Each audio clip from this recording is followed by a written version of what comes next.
EDSI lang, EDSI. Walang iba, EDSI lang, EDSI lang. Yan lang ako.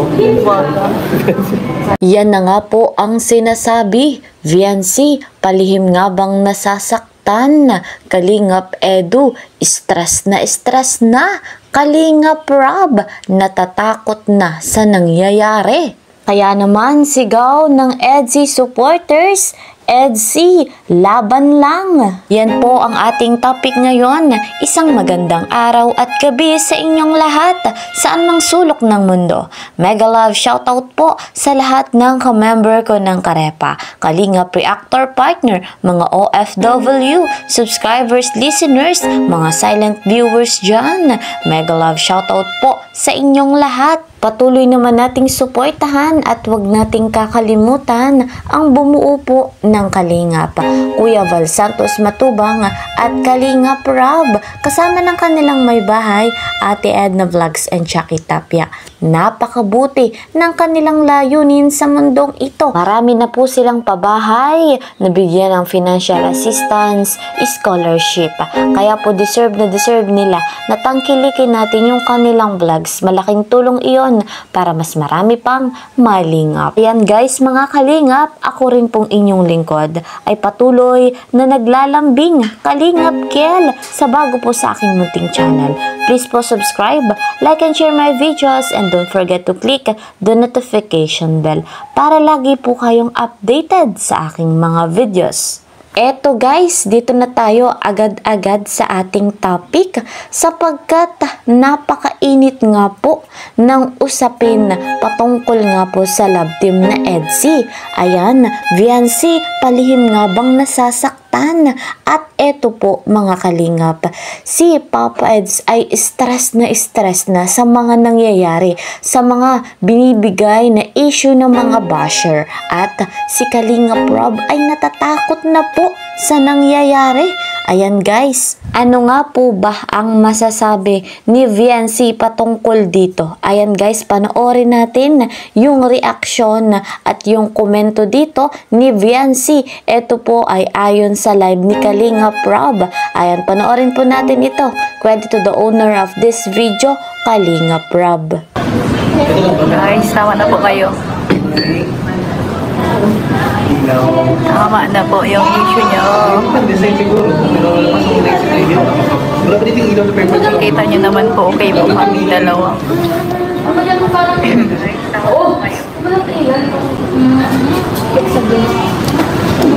Gawin nyo? Saan?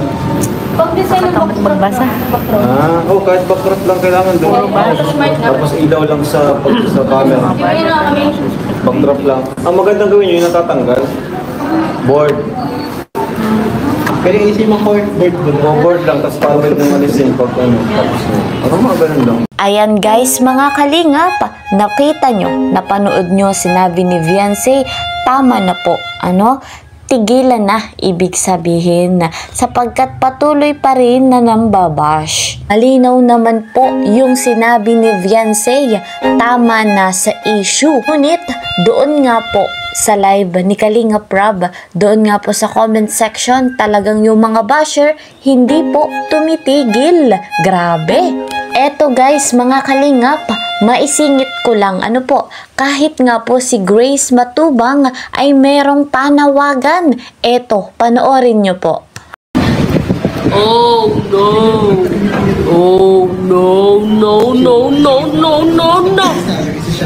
That's really bad. That's really bad. Comments guys. Stop bashing Kuya Edu. That's bad. Ayan guys, kahit nga po si Grace Matubang ay hindi na natutuwa. Grabe po ang mga basher non-stop. Grabe guys.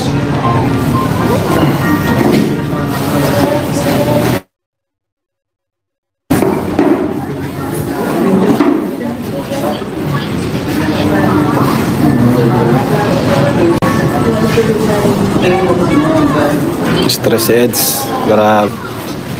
Stress heads sa bashers.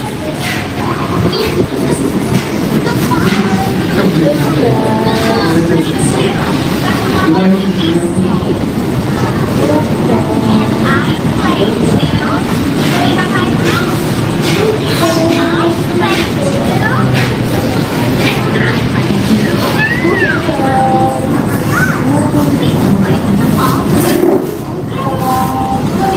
na guys.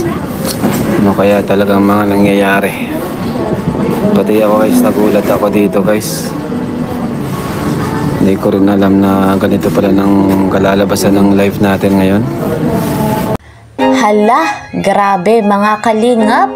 Kitang-kita nyo po yung galawan ni Kalingap Edu. Stress na po sa nangyayari sa ginagawang issue ng mga basher. Hindi po talaga sila tumitigil.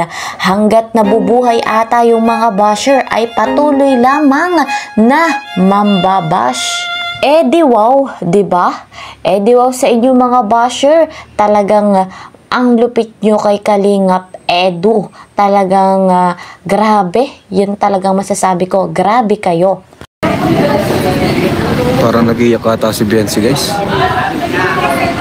Ano kaya nangyayari?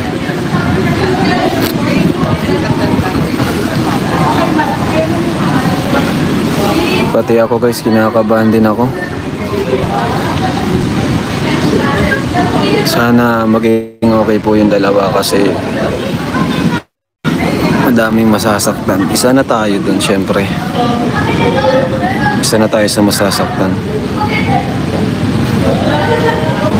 Ayan guys mga kalingap, sa pagkakataon nga pong yan ay nagkaroon ng privacy ang EDC. Nag-usap silang dalawa ng masinsinan at napansin nga po ni Kalingap Rob na parang umiiyak itong si Viancy. Eto mga kalingap, si Kalingap Rob nga po ay nagugulat na sa nangyayari at natatakot po sa kung ano po yung sunod na mangyayari. Naku nga, kawawa nga po itong ating Kalingap Edu, At bago nga po tapusin ni Kalingap Rob yung kanyang live, humingi po siya ng pasensya kay Kalingap Edu dahil hindi niya po inaasahan na dadagsain ng basher yung live ni Kalingap Rob at patuloy pa na nagbigay ng issue. Tayo namang supporters ay walang ibang sigaw kundi EDC, laban lang. Bahagi lamang yan ng pagsubok at suliranin. Hindi dapat papatalo. Ano man ang mangyari, patuloy lamang na mapagtagumpayan yung ganyang klaseng basher. Mas marami ang nagmamahal sa EDC kesa sa basher. Kaya naman patuloy at laban lang. EDC forever love. Patuloy po nating susuportahan ang love team na ito. Ayan guys, hanggang dito na lamang po muna ang ating update. See you po sa next video. Ingat po kayo palagi. Bye-bye!